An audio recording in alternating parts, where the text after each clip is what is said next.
Miriam. Right here. Hello. Everybody here. Okay. When did the idea of the crows first come to you, and were they based on any real people or events? Oh, that's a good question. They came to me at different times. So I think actually, I'm not sure timing-wise, but the first 3 crows who arrived were Nina, Matthias, and Kaz. Not together. They do not travel together. At one point, and my agent is here somewhere, Joe and I were on a bus in Ireland, in Northern Ireland. We were part of a convention. It was a Game of Thrones convention. And a bunch of the people had dropped out, so we were on like 17 panels in the day, talking about things we knew nothing about. Like I talked about medieval weaponry with a lot of conviction. I don't know, what are you gonna do, correct me? I'm an authority, I'm an author. So, we're on this bus, and we're very glad to finally be out of here. And I was like, I have this idea where I want to write about a Grisha and a witch hunter having to survive together. We were talking about, oh, I could write it as a novella, or bonus content, or something like that, but we kind of put it aside. Meanwhile, I don't know if any of you have read Language of Thorns, but there's a story in it called Little Knife. And my original conception for that involved a character called Dirty Hands, who would travel from town to town doing the work no one else wanted to do. The work that was too terrifying, too vile for anybody else to do.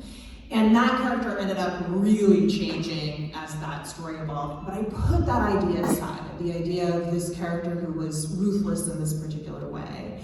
And then one day, I was driving down the street in Los Angeles, and I saw a billboard for a movie called Monuments Men with George Clooney and Matt Damon. Has anybody seen that? I don't know. I saw that billboard and I was like, I don't want to see that, but I'd really like to watch Ocean's 11 again. That was it.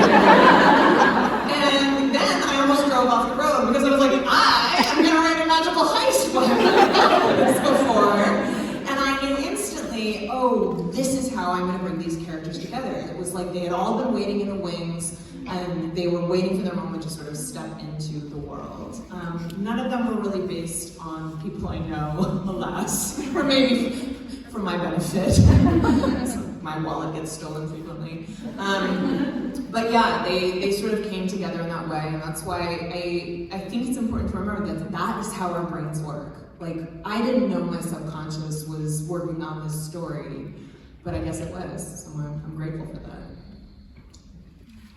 Okay. There's no name on this. What character of yours do you relate to most? The Westland. I mean, look, obviously guys. But I wish I would have a guess, but I'm not. I think on my good days, Nina. I think on my tough days, Alex, and by tough I mean when I feel like a badass, Alex Stein. I think on a lot of days, Wylan.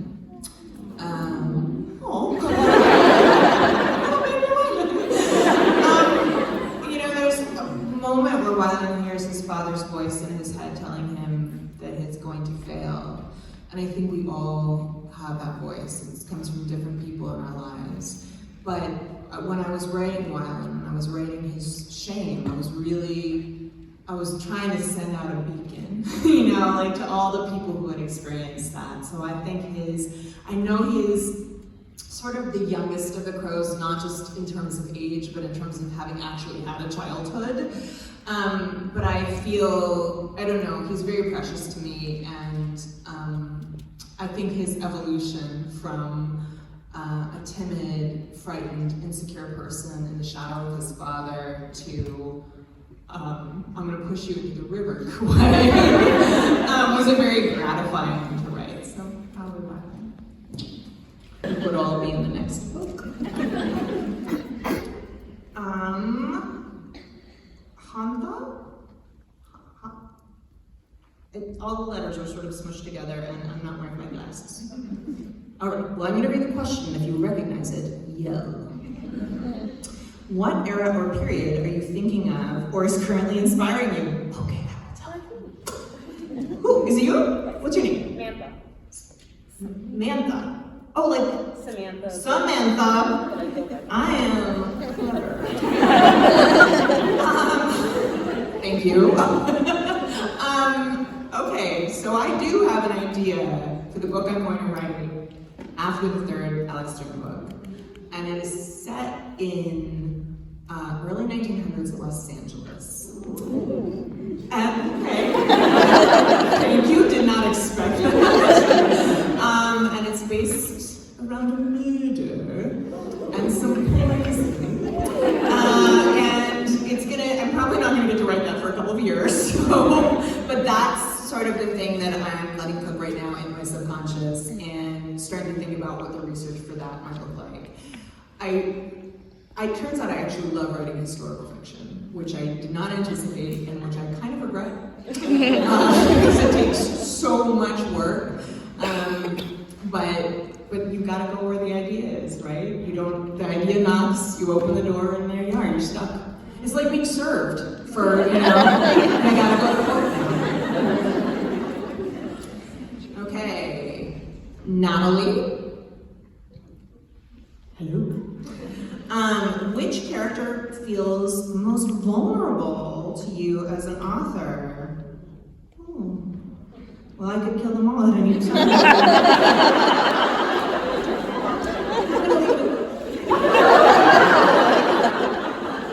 Sleep with one eye open, characters.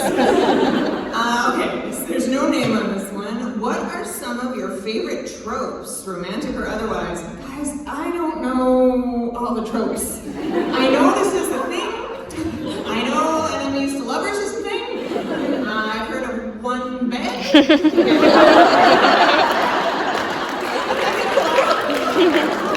Tell me some other tropes. What are some other tropes?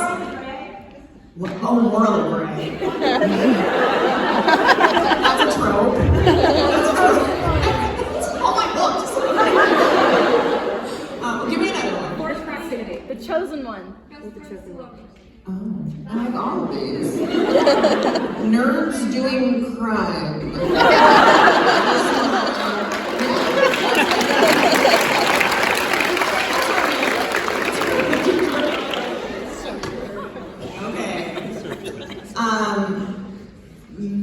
Megan W. pronounced Megan. Sorry, Megan. Maybe I got it wrong. Megan. Yes. Okay.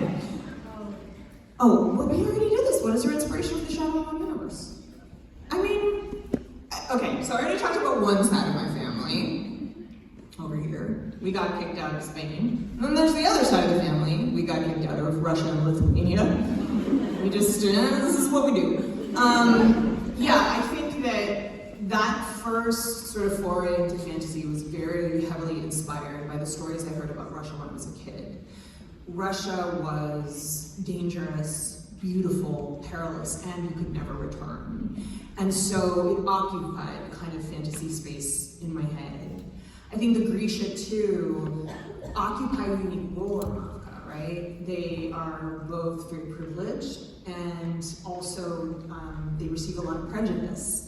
And they were somewhat inspired by the Jews who fled Nazi Europe and came to the United States and became part of the military brain trust here in the United States. It's the one safe place in the world, in the same way that Brodka is one of the only safe places for Asian in the world. So, yeah, a lot of different influences for that. Okay. Kaylin. Hello. Thank you for the pronunciation, I appreciate it. How do you develop your magic systems? What is your thought process? That's something vaguely accusatory to me. Like, what were you thinking? Oh, bless you. It depends on the story. I think that sometimes the story tells us what we need from the magic system. With the Grishaverse, one of the guiding questions was not just what if darkness was a place, it was also what happens if you bring a gun to a magic fight, right? I will be completely honest, there are reasons I think established in the world, but one of my big questions when reading Harry Potter was, why doesn't anyone shoot Voldemort?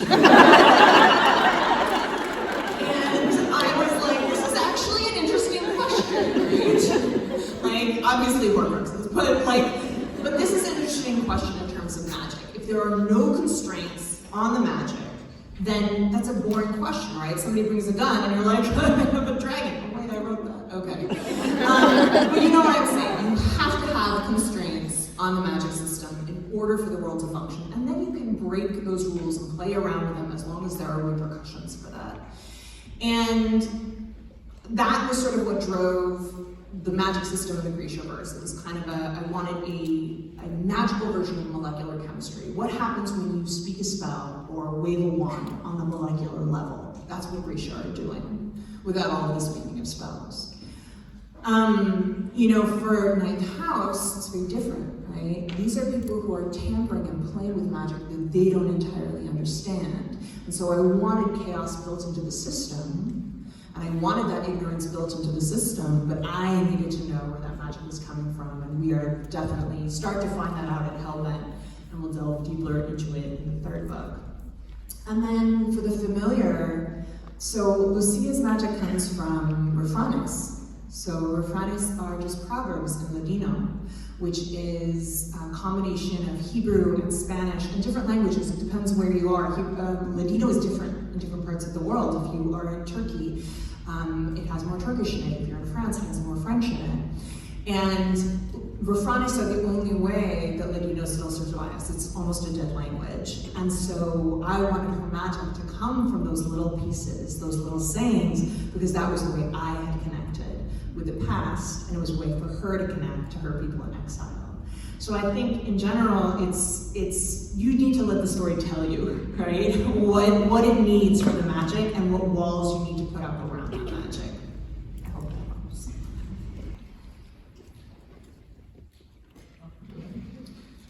Okay, this one is from Amanda. There are no names. Someone is a liar. Okay. Oh my gosh, there's 2 questions. Okay. Out of all the places, why Portland, Maine?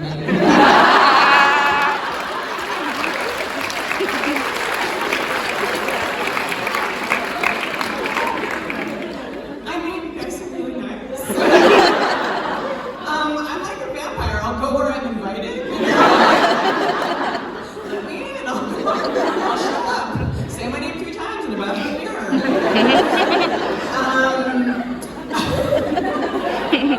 I've actually never done a tour stop in Maine before, and I've only been to Maine once in my life. It was for a wedding in Kennebunk. I don't remember who got married there. Number 2, any chance of more Grishaverse books? Never say never. As some of you may know, if you have read Werewolves, I definitely left a door open. Building a suspense. When I wrote that ending, I had every intention of writing a 3rd Six of Crows book. I have had the idea for that book and what the plot of that book would be for a long time. But when the show happened, it was like the world got too crowded. I wasn't able to sort of imagine in that world in the same way.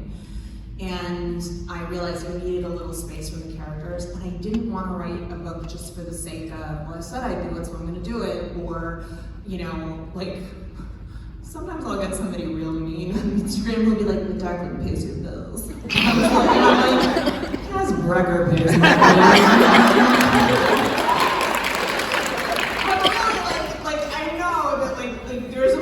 I understand that. I understand that people want it, but I care deeply about these characters, and they changed my life, and I don't want to write that book until I want to write that book, and I hope that's okay.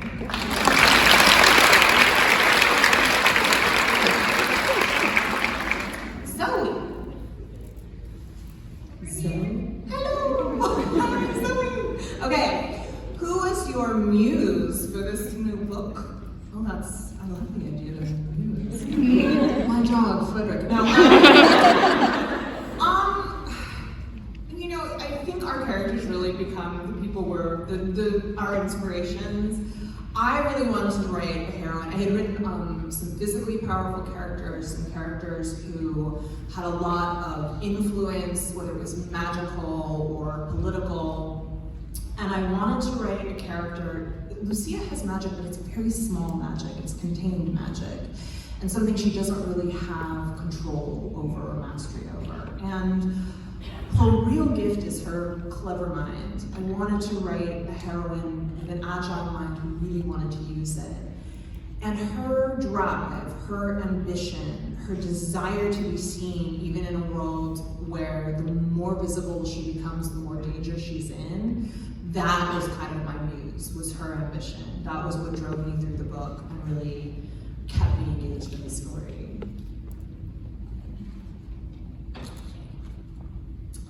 No name. Is there anything you could tell us about the third book in the Alex Stern trilogy? I kind of want to tell you the title, but I'm not going to. My agent is here. She will just hurl like an orange in my head. So I have started outlining it. I'm working on a novella right now that I need to complete, and then my goal is to push as hard as I can through to the end of the year and finish that draft. And if I can do that, we will get you the third Alex Stern book, which is going to have some big things happening. It's going to get real weird. Surprise! Spoiler, she's not one. But my goal is to get that to you next year, so we'll see if that happens.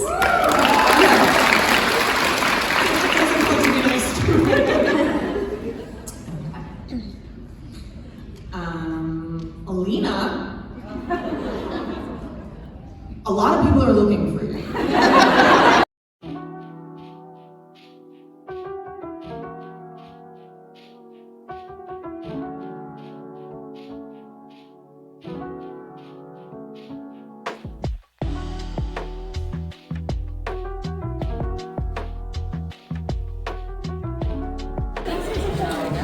Oh, I hope you had a good time. Oh, I had such a good time. Good. Thank you.